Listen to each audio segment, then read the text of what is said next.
o professor Rogério Lopes pediu que eu avisasse, assim, de fato, ele vai apresentar uma outra palestra aqui, eu creio que o tema seja próximo também, né? A palestra intitulada A Catástrofe do Humanismo, Agonismo e Perfeccionismo em Nietzsche. Tá? Boa noite a todos. Queria, então, começar agradecendo imensamente ao convite do Apoeno, pessoa do Gustavo. É uma imensa felicidade estar aqui, nesse evento pela primeira vez, depois de ter sido obrigado a recusar outros convites. Eu tenho imenso carinho pelo grupo. Estive aqui pela primeira vez a convite do professor José Maria Arruda para participar de 2 bancas de mestrado, uma delas do Daniel Felipe Carvalho, que é meu orientando atualmente de doutorado. E, então, é, de fato, uma imensa alegria, uma honra esse convite. Eu agradeço a todos que participaram da organização e peço desculpas também um pouco pela mudança do título, né? Eu me propus a tratar, o título original era Abundância da Natureza e Parcimônia das Teorias. Eu acho que o tema era muito abundante para a miséria das minhas forças e, de fato, não consegui. Esperava também uma literatura a respeito, que é um livro de um alemão do século XIX, que foi muito importante para o último Nietzsche, para um debate sobre as possibilidades de se utilizar o domínio maquinal da natureza operado pela modernidade. É um debate assim bastante sombrio do último Nietzsche. De fato, seria uma conversa talvez até mais pesada, menos interessante, mas o fato é que eu não consegui esse livro a tempo e também isso foi uma das razões pelas quais eu acabei mudando. Então, o meu tema... o título é um pouco espalhafatoso, na verdade, em relação ao que eu vou fazer. Chama-se A Catástrofe do Humanismo, Agonismo e Perfeccionismo em Nietzsche. E eu gostaria de começar. Espero que tenha uma tênue ligação com o tema do nosso encontro. Né? É uma ligação, de fato, que eu vou tentar estabelecer, assim, talvez mais na discussão. Mas eu começo usando como mote, na verdade, um primeiro, que é a Carta sobre o Humanismo, a resposta que o Heidegger dá a Jean Beaufret, em que ele faz a pergunta como conferir um novo sentido à palavra humanismo, e o Heidegger responde que essa pergunta decorre do intento de preservar a palavra humanismo. E eu me pergunto se isso é necessário. Ou já não é suficientemente óbvio o desastre que todos os títulos desse tipo preparam?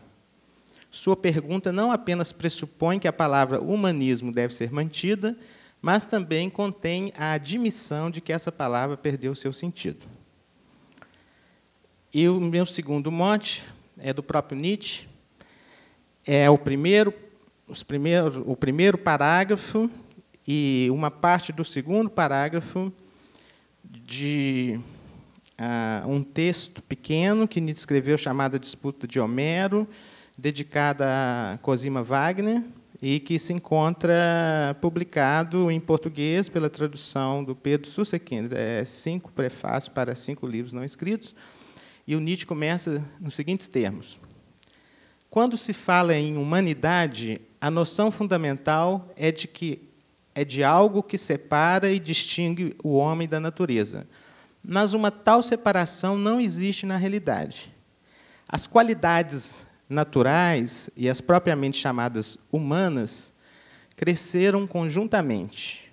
O ser humano, em suas mais elevadas e nobres capacidades, é totalmente natureza, carregando consigo seu inquietante duplo caráter.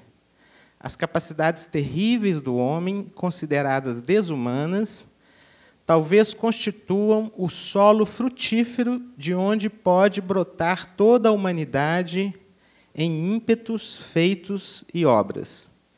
Assim, os gregos, os homens mais humanos dos tempos antigos, possui em si um traço de crueldade, de vontade destrutiva, ao modo de um tigre, um traço que também se evidencia em Alexandre o Grande, o reflexo grotescamente aumentado dos helenos, que necessariamente nos causa medo se nos aproximamos da história dos gregos com os conceitos frágeis da humanidade moderna. Para que vocês possam entrar no clima, vamos dizer assim, do que eu vou discutir aqui e deixar só um minuto.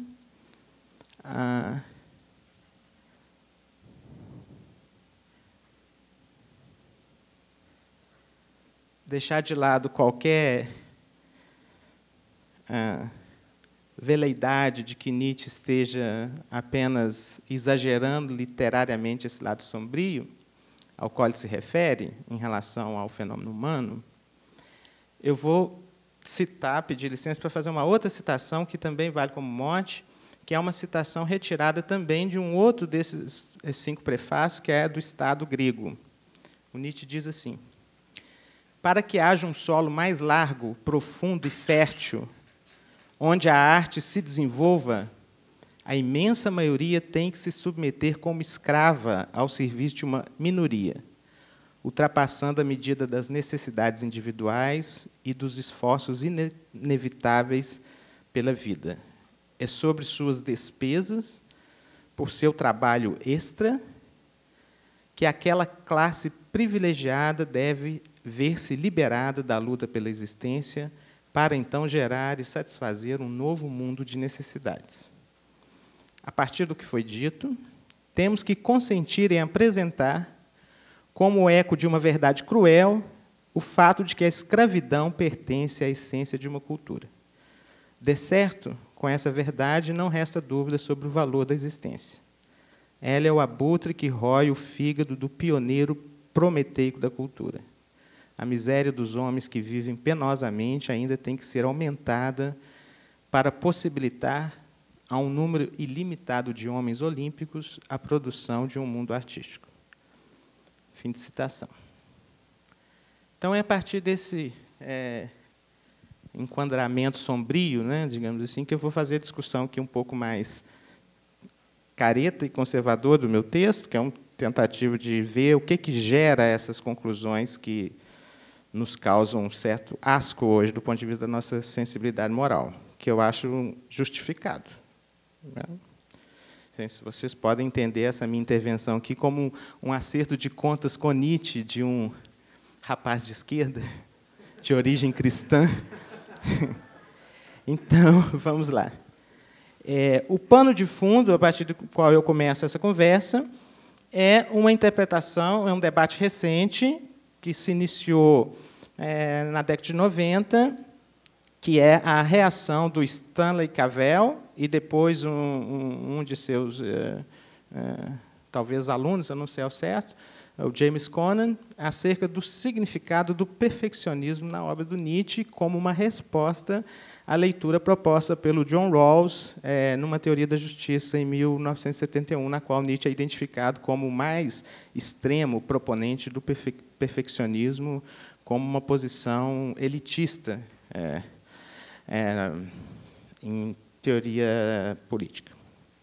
Então, muitos dos estudos recentes que se dedicam à filosofia moral de Nietzsche procuram superar a visão amplamente difundida no passado de que o filósofo não teria nenhuma contribuição positiva a oferecer nesse âmbito da investigação filosófica, restringindo-se o valor de suas intervenções ao seu aspecto crítico ou negativo.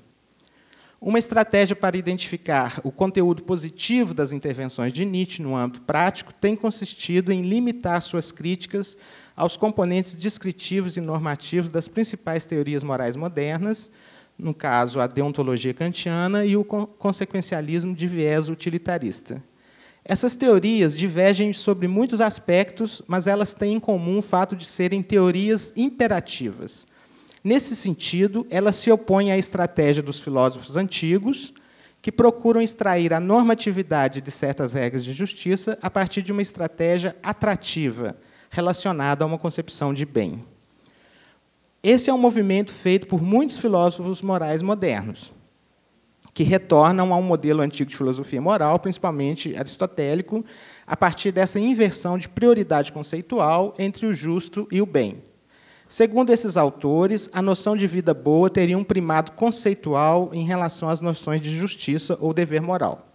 Nesses esquemas, as noções de virtude e de valor ocupam um lugar fundamental e as noções de dever e regras têm uma importância secundária.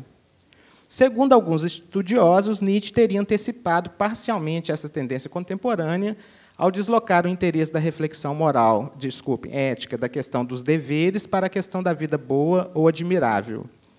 Esses estudiosos tendem a argumentar que a teoria normativa de Nietzsche, se é que ele tem alguma, é uma teoria acerca dos valores que tornam uma vida admirável, restabelecendo assim a noção de excelência como a noção central da filosofia moral. Embora em alguns momentos Nietzsche formule a sua questão nesses termos, endossando unicamente uma ética do cuidado e do aperfeiçoamento de si, em outras ocasiões, ele deriva dessa questão principal uma segunda que o recoloca no interior da tradição legalista da filosofia moral moderna. E a pergunta é: que tipo de ser humano deve, então, ser promovido? E quais seriam os meios optimais para essa promoção? Muitas vezes, Nietzsche apresenta esse objetivo como algo que a própria humanidade como um todo deveria abraçar depois, justamente, do advento da morte de Deus. A primeira formulação explícita dessa tarefa se encontra no aforismo 25 do volume 1 de Humano Demasiado Humano.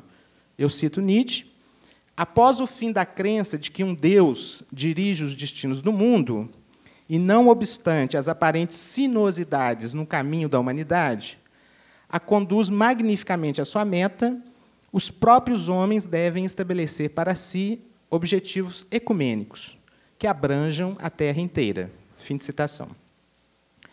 Esta mesma tarefa é reapresentada em termos poéticos no prólogo do Zaratustra, através da exortação para que o além do homem se converta no sentido da Terra. Esta oscilação no modo como a questão normativa principal é posta por Nietzsche mostra uma oscilação entre duas concepções de uma ética perfeccionista, segundo o debate contemporâneo. Uma concepção que envolve um componente consequencialista e uma segunda que exclui esse componente. A versão consequencialista envolve pretensões políticas e um vocabulário deôntico, típico das teorias imperativas. Tal vocabulário é responsável pela fixação das regras que devem governar nossas ações, práticas e instituições, com o objetivo de criar as condições optimais para a promoção dos indivíduos excepcionais. Estas ações, práticas e instituições devem ser descritas como instrumentalmente boas, em contraste com a forma de vida de seres excepcionais que definem aquilo que é reconhecido pela teoria como o intrinsecamente bom. E essa é a descrição, então, das pessoas que leem Nietzsche como sendo um perfeccionista consequencialista. Thomas Hurka, Brian Light, etc. Aqueles que criam as condições mais favoráveis para a emergência desses tipos superiores que justificam a humanidade vivem uma vida heróica, e Nietzsche louva neles justamente o espírito de sacrifício. Heroísmo, escreve Nietzsche a Lou Anderson Salomé em agosto de 82, é a disposição de um homem que aspira a um fim em comparação com o qual ele mesmo nada conta. Heroísmo é a boa vontade para com o absoluto ocaso de si mesmo. Fim de citação. Não creio que essa seja uma direção promissora, mas, em muitas ocasiões, não há como negar que Nietzsche adota essa estratégia de argumentação. Uma evidência textual inequívoca a esse respeito encontra-se no aforismo 103 de Para Além de Bem e Mal. Eu cito: nós, que somos de outra fé, nós que consideramos o movimento democrático não apenas uma forma de declínio das organizações políticas, mas uma forma de declínio ou apequenamento do homem, sua mediocrização e rebaixamento de valor, para onde que teremos de nos voltar com nossas esperanças? Para novos filósofos. Não há escolha. Ensinar ao homem o futuro do homem como sua vontade, dependente de uma vontade humana e preparar grandes empresas e tentativas globais de disciplinação e cultivo para, desse modo, pôr fim a esse pavoroso domínio do acaso e do absurdo que até o momento se chamou história. O absurdo do maior número é apenas sua última forma. Para isso, será necessária, algum dia, uma nova espécie de filósofos e comandantes, em vista dos quais tudo o que já houve de espíritos ocultos, terríveis, benévolos, parecerá pálido e mirrado. Fim de citação. Então, eu pretendo argumentar, então, que a versão não consequencialista do perfeccionismo de Nietzsche corresponde a uma posição mais defensável e interessante. Ela é mais defensável pelas seguintes razões principais. Uma teoria de tipo consequencialista preserva um traço essencial do sistema da moralidade que Nietzsche quer abandonar, a incapacidade de lidar com o acaso e incorporá-lo, eventualmente afirmá-lo. E, 2, a partir de uma perspectiva genuinamente nietzschiana, não é possível oferecer um critério suficientemente determinado de perfeição humana que possa servir de critério, um conceito suficientemente determinado de perfeição humana que possa servir de critério para as nossas ações instrumentalmente boas. Essa segunda objeção é menos relevante, pois o consequencialista pode alegar que ele está obrigado a oferecer não é tanto um procedimento de decisão para a ação, quanto um padrão de correção para avaliação de regras, instituições, ações, virtudes, etc. Mas o meu argumento refere-se ao caso específico de Nietzsche. Então, não tem nada contra consequencialismo em geral, o problema é o caso específico de Nietzsche. Na sua filosofia, as duas dificuldades estão relacionadas, pois o que conta como indivíduo excepcional depende sempre e essencialmente do contexto histórico. Ele é contexto dependente, sei lá. O que quer que seja um ser humano perfeito ou admirável, e isso é o máximo que nós podemos dizer dele, ele o é sempre em contraste com e, simultaneamente, em função de suas condicionalidades, ou seja, das contingências e necessidades com as quais ele teve que se medir em uma relação agonística com sua própria época. E isso exclui, por definição, o cenário alternativo em que teríamos controle sobre todas, ou pelo menos as principais variáveis que contribuiriam para a emergência de tais tipos de exceção. Uma teoria de tipo consequencialista deve estar necessariamente comprometida com o ideal do controle total ou parcial das variáveis que maximizam o bem, seja ele definido em termos de utilidade social, seja em termos de excelência de uma elite de indivíduos. Mas esse ideal é o oposto do ideal do amor fati, que oferece uma das motivações para o combate de Nietzsche à visão moral de mundo. A visão moral do mundo leva, segundo Nietzsche, à negação da realidade, do mundo natural e empírico, mediante a alegação de que este, ou seja, a natureza e a história, frustra sistematicamente nossos padrões normativos, nossas expectativas normativas. Desse modo, as nossas expectativas normativas estabelecidas pela concepção moral da normatividade conduzem, segundo Nietzsche, inevitavelmente ao niilismo. Amor fati é a fórmula para a superação das atitudes e sentimentos negativos do ressentimento e da vingança, que são alimentados por essa concepção da normatividade e que se dirigem contra este que é, segundo Nietzsche, o único mundo existente. Além disso, a versão não consequencialista do perfeccionismo é a mais interessante porque permite desvincular as posições éticas de Nietzsche do seu aristocratismo político. As críticas de Nietzsche à democracia, obviamente, não devem ser negligenciadas. Elas podem contribuir para pensar modelos mais interessantes de democracia, e isso tem sido efetivamente feito pelos teóricos da democracia agonística ao longo do século XX. Mas o que Nietzsche tem a dizer positivamente sobre a política me parece absolutamente dispensável. A tarefa, portanto, consiste em identificar a natureza do compromisso de Nietzsche com tais posições. Se nós pudermos mostrar que este compromisso não decorre de premissas essenciais do seu pensamento, mas de conclusões que são, por sua vez, incompatíveis com essas premissas essenciais, então creio que a desvinculação entre a reflexão ética e certas ilações políticas em Nietzsche não precisará ser vista necessariamente como uma tentativa de tornar seu pensamento mais palatável ao gosto atual, mas como um esforço de torná-lo mais fiel a si mesmo.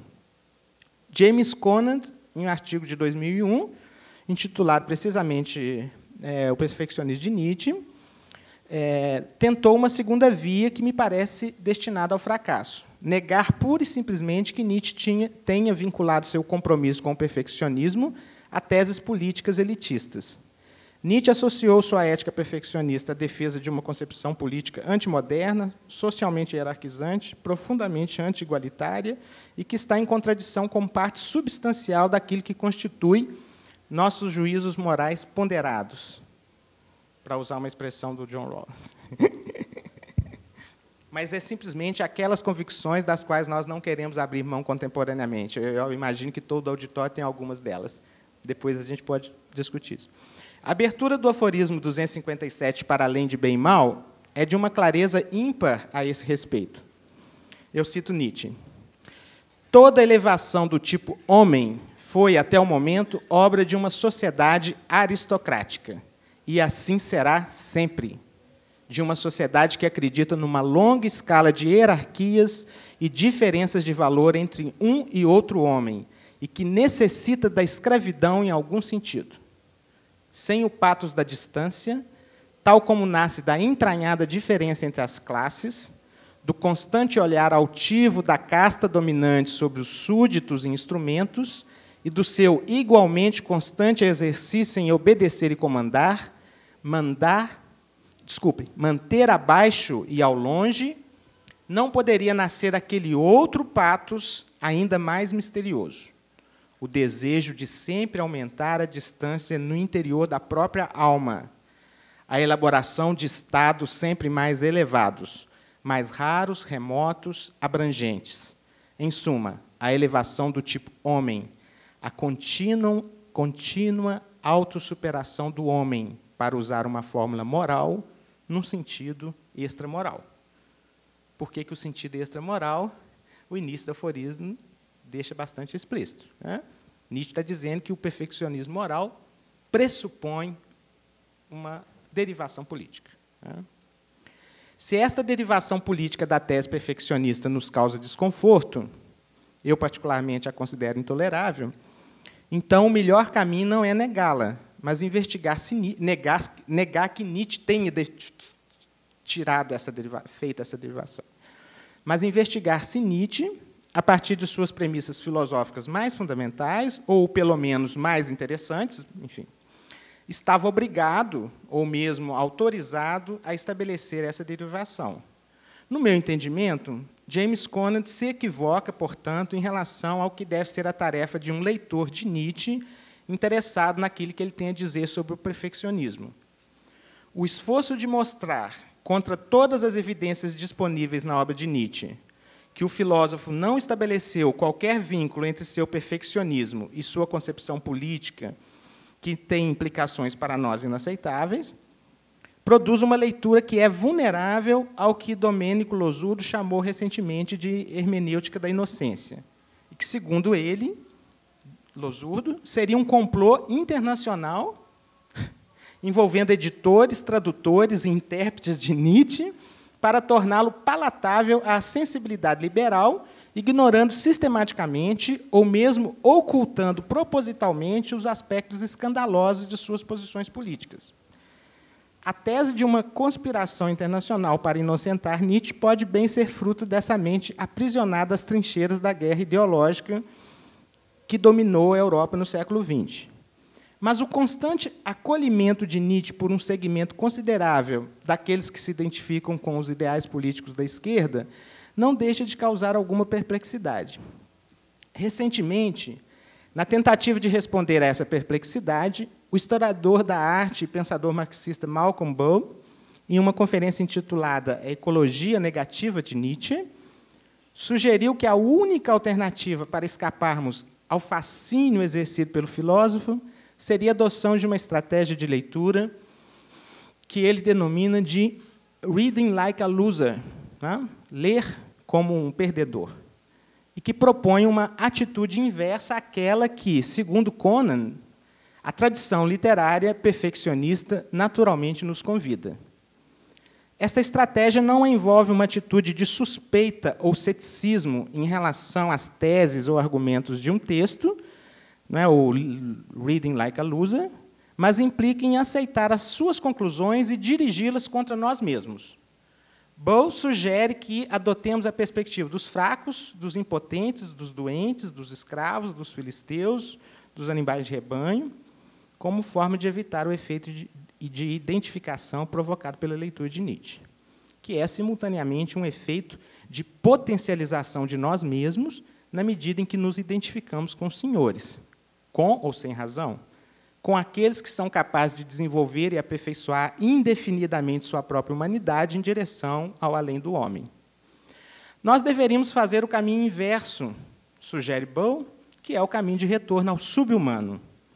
Este seria um modo de rompermos com a irresistível sedução do texto de Nietzsche que, embora reafirme constantemente, ao modo da literatura teológica da predestinação, que muitos são os convidados, mas poucos os escolhidos, conduz seus leitores de forma inapelável e paradoxal à atitude triunfalista segundo a qual, precisamente, eles pertencem a esses poucos.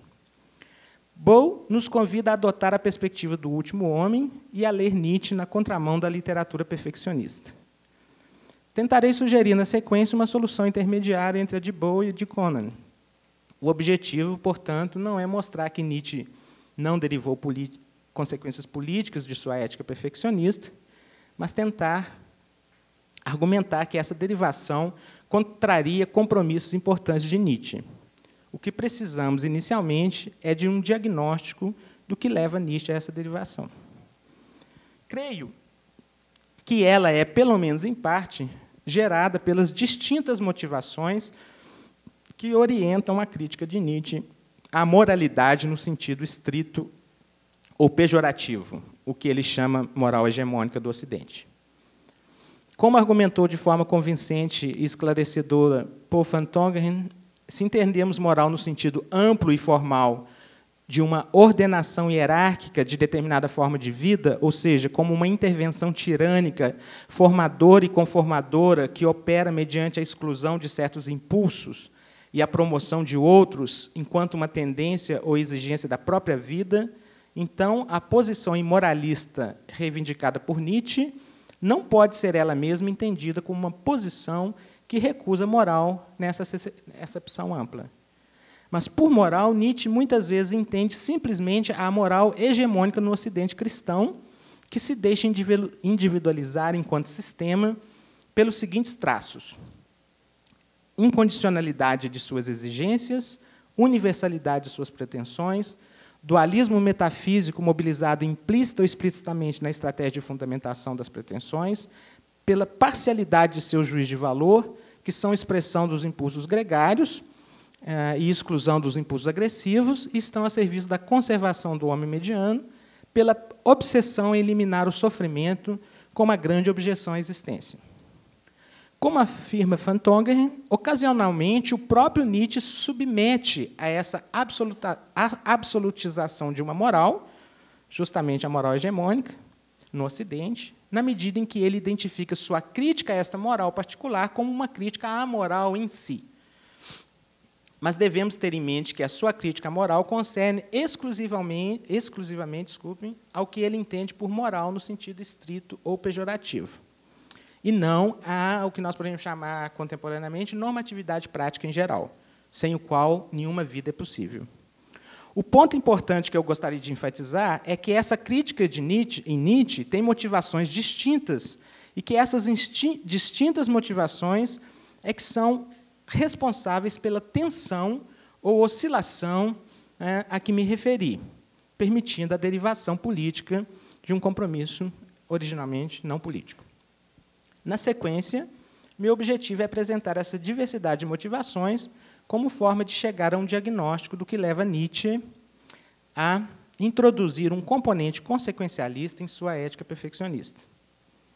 Do ponto de vista cronológico, a primeira motivação clara para a crítica de Nietzsche à moralidade, no sentido estrito ou pejorativo, pode ser chamada de natureza terapêutica. Ela está particularmente presente nas primeiras obras do chamado período intermediário.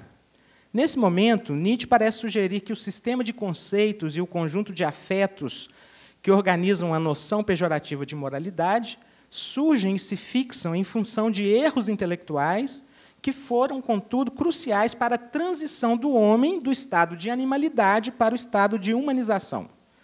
Nietzsche nos apresenta, nesse contexto, uma narrativa que pretende ser, em alguma medida, histórico-universal. No interior dessa narrativa, o sistema da moralidade encontra uma justificação histórica e psicológica, mas, ao mesmo tempo, esse sistema é confrontado com a objeção de se ter tornado anacrônico. Nietzsche argumenta que nossa identidade moral é basicamente definida por um conjunto de afetos aos quais estamos atavicamente vinculados pelo simples fato de pertencermos à mesma espécie natural. Este vínculo atávico poderia ser rompido através de uma investigação de natureza genealógica, conduzida empiricamente ao que tudo indica, e que teria como tarefa expor os mecanismos naturais que atuaram no surgimento, na fixação, transmissão e transformação das estruturas básicas de nossa autocompreensão moral ocidental. Nietzsche, de modo algum, entende que essa exposição... Desculpem, gente. Nietzsche, de algum modo, não de modo algum, de algum modo, entende que essa exposição teria um efeito liberador, na medida em que permitiria uma desestabilização dessas crenças, que entram como componente cognitivo de nossas emoções e afetos morais. E esses, por último, são os verdadeiros determinantes de nosso comportamento e o núcleo duro da nossa identidade moral, os afetos e as emoções. Podemos supor que, nesse momento, a estratégia genealógica consiste em mostrar que nossa fidelidade a certas normas e valorações é uma fidelidade herdada, fruto da reverência que temos pela tradição, na medida em que ela encontra-se em nosso sangue e exerce sobre nós um controle inconsciente. A tomada de consciência da verdadeira natureza da necessidade prática, o que, na tradição kantiana, se chama força normativa, quer dizer, da força normativa, que seria a necessidade prática, por trás de certos preceitos proporcionada pela narrativa genealógica, permitiria abalar, ainda que minimamente, esta mesma força normativa. Este seria um primeiro passo para a liberação dos preconceitos morais. Nesse momento, Nietzsche parece estar comprometido com uma posição que eu chamaria de minimalismo normativo de inspiração pirrônica, epicurista e montaigniana. Devemos nos reconciliar com as coisas próximas, diz Nietzsche, cultivar uma atitude de indiferença em relação às chamadas questões últimas metafísicas, que supostamente derivam de uma universal necessidade antropológica, mas que, na verdade, são os responsáveis pela nossa inquietação mental e imoderação dos afetos. Nietzsche defende, contra esse atavismo que caracterizou contra o ativismo que caracterizou sua juventude wagneriana, que a prerrogativa do cultivo de si, através do isolamento, e contra o utilitarismo, uma versão egoísta de hedonismo. Há dois importantes pressupostos operando por trás da confiança moderada que, nesse momento, Nietzsche deposita na eficácia terapêutica da investigação genealógica dos contextos de surgimento, fixação, transmissão e transformação de nossas crenças morais básicas. Do ponto de vista descritivo, Nietzsche parece estar, nesse momento, comprometido com uma versão moderada de cognitivismo. O que isso significa? Nossos afetos e impulsos têm um componente cognitivo sobre o qual seria certamente um exagero afirmar que temos um controle absoluto, mas igualmente despropositado afirmar que não temos controle algum. Este componente cognitivo é o elemento mais superficial e moldável de nossa vida mental e pode, portanto, ser reformado com algum grau de sucesso. Mas, para que essa reforma possa ser posta em andamento, é necessário que nós mesmos, enquanto agentes epistêmicos responsáveis, recusemos nossa adesão a crenças que não foram formadas segundo métodos confiáveis, ou seja, métodos que não correspondem aos critérios estabelecidos no interior das comunidades científicas e aceitos por nossas melhores teorias científicas.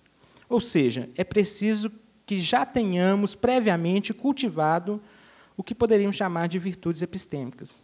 Este é o propósito, é o pressuposto normativo com o qual Nietzsche parece operar nesse momento de sua obra.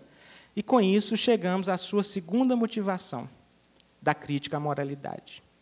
A adesão às intuições morais fundamentais que conformam o sistema da moralidade no sentido pejorativo é uma violação de nosso compromisso igualmente exigente ou mais fundamental com os valores do que Nietzsche chama integridade intelectual. Aqui Nietzsche subordina claramente a normatividade prática à normatividade epistêmica e confere primazia a esta última como um desdobramento ou mesmo um coroamento daquela. Se tal primazia concedida por Nietzsche em termos estratégicos, como forma de minar por dentro a própria moralidade, é algo que não se deixa facilmente discernir. De todo modo, Nietzsche parece assumir duas posições distintas em relação à natureza do compromisso com os valores epistêmicos, ou, em outros termos, com a normatividade epistêmica. Ele é apresentado, ora, como um compromisso moderado, que encontra na arte uma espécie de corretivo, contrapartida ou contrapeso aos seus eventuais excessos, na medida em que nos ensina a aceitar a mentira, o erro, a aparência com boa consciência. Esta é, por exemplo, a posição defendida no aforismo 107 da HSciência, em que Nietzsche nos convida a, periodicamente, colocar o chapéu do bobo, né? Vocês devem ter lembrado. Segundo, ora como um compromisso incondicional, que nos obriga a sacrificar todas as nossas convicções em nome de nossa fidelidade à vontade de verdade. Quando o compromisso com os valores epistêmicos são apresentados através da figura da consciência intelectual, Nietzsche parece assumir uma posição evidencialista similar à defendida por Clifford em seu famoso ensaio A Ética da Crença, na famosa polêmica com o William James, no final do século XIX. Essa interpretação rigorista da natureza dos compromissos da consciência intelectual é apresentada, por exemplo, no aforismo 2 de H.Ciência. O evidencialismo defendido por Clifford é visto, em geral, como uma posição deontológica. Deixa eu ver o que eu vou fazer. Então, a primeira, essa segunda motivação, nós temos uma motivação que é terapêutica, que Nietzsche entende que a crítica à moralidade, tal como nós a temos no nosso corpo, incorporada na nossa visão de mundo, mas no nosso modo de se orientar no mundo, ela tem, eu aponto 4 motivações distintas. A primeira delas é essa terapêutica, que consiste, então, em fazer a crítica à moralidade para que isso permita, digamos assim, uma moderação dos nossos afetos. A sensibilidade moral ela é perniciosa do ponto de vista, nós podemos chamar do equilíbrio subjetivo, né? E isso, em última instância, vai ser radicalizado na última obra do Nietzsche através da crítica ao sentimento do ressentimento da vingança. Então, é uma abordagem terapêutica, uma forma de aliviar a alma desses efeitos excessivos. A segunda é porque Nietzsche entende que a visão moral de mundo ela tem pressupostos que são insustentáveis do ponto de vista epistêmico, esses pressupostos são falsos, e a nossa consciência moral ela foi suplantada por uma espécie de consciência intelectual que é superior a uma forma refinada dessa consciência moral, e, portanto, ela mesma, a consciência intelectual, ela suprime a força normativa dos preceitos da consciência moral. Essa seria a segunda motivação, a motivação, digamos assim, intelectual, de uma ética da crença. Nós não temos direito às crenças morais. Essa seria a segunda. A terceira motivação é uma motivação que eu associo ao perfeccionismo consequencialista, que é a ideia de Nietzsche que há uma espécie de duas formas de amar a humanidade. Ou nós amamos a humanidade em função dos seus tipos excelentes, dos seus indivíduos excepcionais, ou nós amamos a humanidade ignorando os impulsos agressivos, os impulsos violentos. E essa é a alternativa que o Nietzsche identifica com a posição do Cristo. A primeira alternativa é a alternativa que Nietzsche considera a dele própria. Então, nós teríamos duas visões, duas concepções, digamos assim, de mundo inteiramente incompatíveis e antagônicas. A primeira seria a posição do Nietzsche, uma posição aristocrática, em que o sentido da vida humana, o sentido do amor à humanidade é dado pelo amor aos indivíduos de exceção, aos seus exemplares mais nobres, e a segunda seria essa que Nietzsche identifica com a posição do Cristo. Nietzsche entende que ambas as posições são resultado de uma desconsideração, de uma visão parcial da realidade, vamos dizer assim, né? Mas seria, digamos, o motor das avaliações em geral. Essa é a posição, na minha interpretação, que move Nietzsche a uma concepção de história planificada, como forma de produzir, de criar as condições optimais para produzir esses indivíduos de exceção. Essa que seria a posição que me interessa criticar. E a minha crítica a essa posição ela tem dois componentes. A primeira é o componente que recorre ao agonismo. Então, a concepção agonística de Nietzsche ela é incompatível com essa ideia de uma história planificada, tal como Nietzsche sugere em vários aforismos e fragmentos póstumos. E, finalmente, a quarta motivação da crítica de Nietzsche à moralidade, que é a motivação que, em última instância, torna completamente impossível a Nietzsche obter sucesso na sua ideia de uma história planificada, que é a motivação que eu poderia chamar, na falta de uma palavra melhor, de uma motivação religiosa, que é a ideia do eterno retorno como amor fati, como a afirmação incondicional de tudo, de todas as contingências e necessidades, e isso envolve, obviamente, também a afirmação, inclusive, do próprio indivíduo medíocre, do próprio indivíduo, em última instância, até mesmo a afirmação da possibilidade do último homem. Essa motivação em Nietzsche é uma motivação mística, talvez religiosa, de afirmação incondicional. E ela está em conflito, principalmente, com a terceira motivação, que é a da produção do indivíduo excepcional. Me desculpe aí pela confusão na administração do tempo. Obrigado, é mais ou menos isso.